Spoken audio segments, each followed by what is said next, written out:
when I moved to Portugal, it was not in vogue.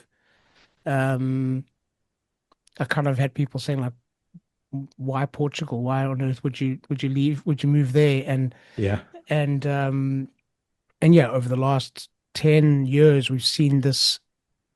I don't want to say mass migration, but a lot of people moving and coming here from everywhere. Like it's not just the US, it's not it's everywhere. People Hmm. coming here.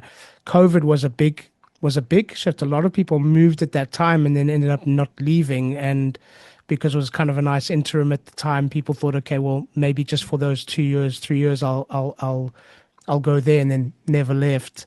Which is also super interesting. Um, I mean, what do you think it is now with all the networking that you've done? That's keeping people here, um, that's brought them here.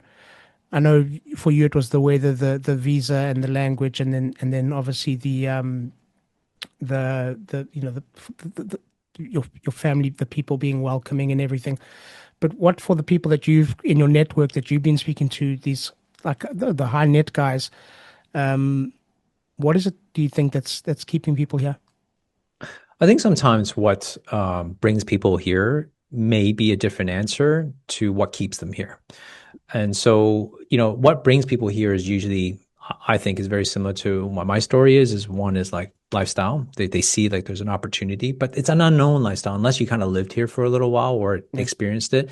And let's face it, like when you travel to a country or travel to a city, it's very different than living in that of country. course. Yeah, yeah, yeah. Go to Paris, you're going to go to all the mid heart of Paris. But chances of you being in the middle, living in the middle of Paris is probably not likely, or London, or so on and so forth. So I think when someone's trying to explore a different country, or a different city, they got to think about like, is this where you're going to live and actually spend time with? So I think most people come with a vision of lifestyle and a change. I think the weather definitely helps. I think what keeps people here, for me, from the conversations I've been having a lot of is actually community. I think there's the lifestyle is actually better than they thought. For Americans is, healthcare. I think the healthcare system here is in terms of cost and what you can get is quite high. Sorry, quite low for them to comparatively.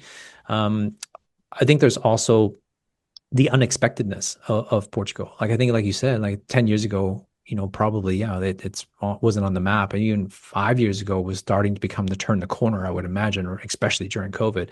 And I can see like, yeah, you don't want to call it migration, but it feels like a bit of a migration from various parts of the world. And people are trying it out, I think, because other people they just want a change from their current lifestyle. And there's a mix of people that I see, which is two groups of people. I thought I traveled a lot in terms of moving, but when I meet the most of the people I met, there are people who have done this 8 times or five Yeah. times. They've traveled a lot of places and they end up and settling here.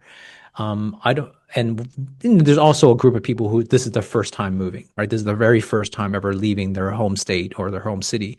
And so there's these two dynamics that are kind of at play.